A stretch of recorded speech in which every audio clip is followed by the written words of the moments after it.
I'm making a music video. It's called Pinot Noir, an ode to black penis. I'm just a sweet transvestite from transsexual Transylvania. Stealing kisses from your missus doesn't make you freak out. Got you. So the first instance of homosexuality to ever be recorded on film takes place during the year 1898. During the film, two men are dancing with each other and showing to the world at the time social norms around male interactions were less stringent than in the following years. The reason for homosexuality being acceptable is because during this time, as long as one maintained proper gender roles, same-sex affection was allowed and even celebrated. This was also the first instance of the gay stereotypes being born in Hollywood. Gay men were known to be sissies or pansies, are also known as the effeminate man. The other stereotype created during this era is the female counterpart, which was associating lesbians to being a mannish woman wearing a man's suit, men's hat, and having slick back hair. These misrepresentations of the LGBT community continued until the Great Depression, and then Hollywood needed ways to attract customers, so they decided to use nudity, violence, and homosexuality. During this era, it took one movie to rise an uproar in the Catholic community. This movie caused many Catholics to begin boycotting films and led to the creation of the organization known as the Legion of Decency, with a mission to protest any film that represents abnormal sexuality. After many boycotts, this leads to a change and more enforcement of the production code. This occurred in 1934, which heavily censored what could and could not appear in Hollywood films. This went along with the law passed in 1915, which stated movies have no freedom of speech, but is only recognized as a business. Basically, Hollywood was forced to erase homosexuality from the film that was to be produced. Therefore, Hollywood had to work around this. But the most easy way to reflect homosexuality in films was to have them be evil.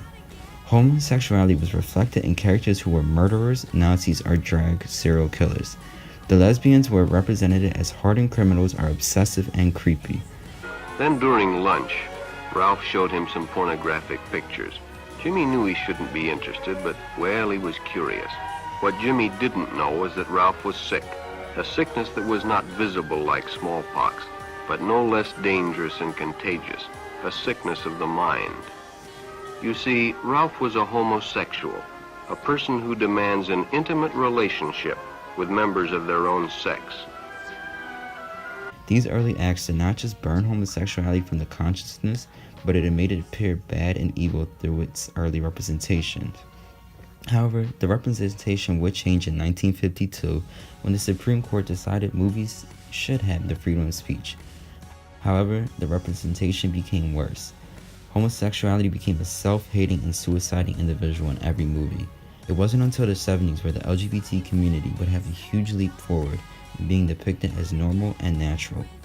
But in the 80s to 90s, the LGBT community was being boycotted against many religious communities, and they were being depicted as villains again, all because of the AIDS epidemic. It wasn't until the late 90s when homosexuality became a way to make people laugh during films, and it also made Hollywood's pockets bigger. I say, Drew, are you seeing anybody right now? I'm not asking for me.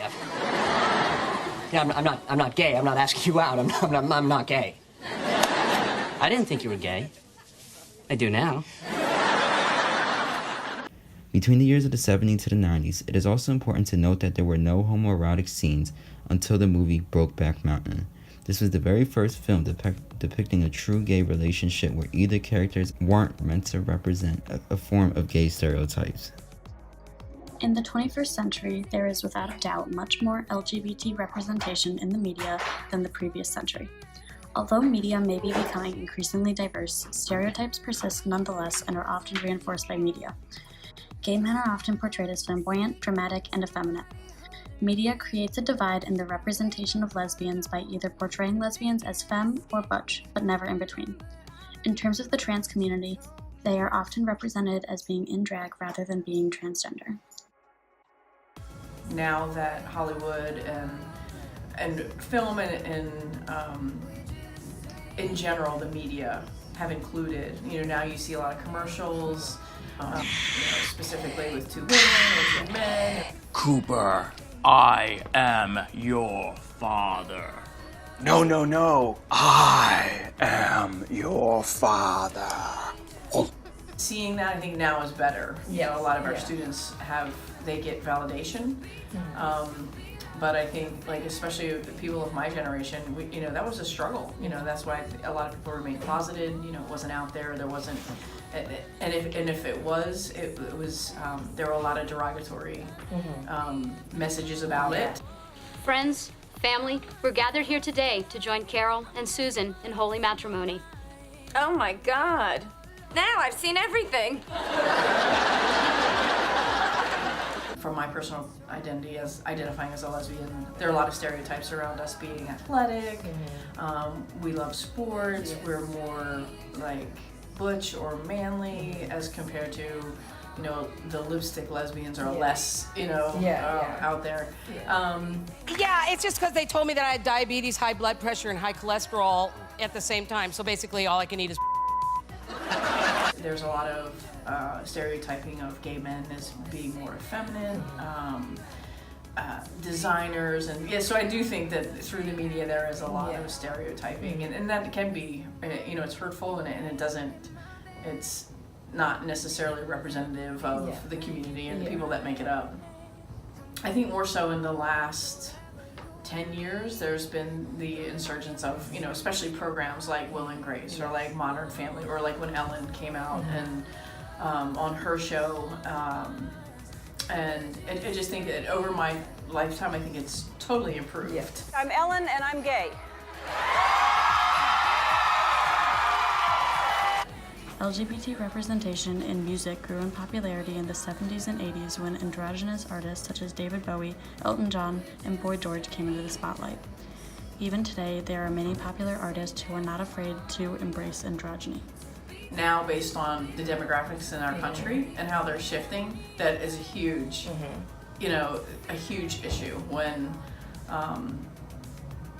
you know, when our population, just in general, like I said, becomes less white and becomes more diverse, then yeah, I think they do have a responsibility. You know, I think it's a big responsibility. We support the people that, you know, do, and support the people, and not support the people that don't. Like thinking of, you know, and I hate to say financially because it, you know, thinking about throwing your money in directions and towards causes and purposes that of companies or industries, specific brands of industries that promote diversity and stuff like that. Like, I think that would be one way, in a small way, but kind of in a proactive, you know, way. Keeping in mind the history of the representation and misrepresentation of the LGBT community in the media, we need to continue to support increasing the diversity level represented in TV, films, advertisements, music, and pop culture. To do this, we need to follow and support the companies and projects that are currently promoting diversity in their work.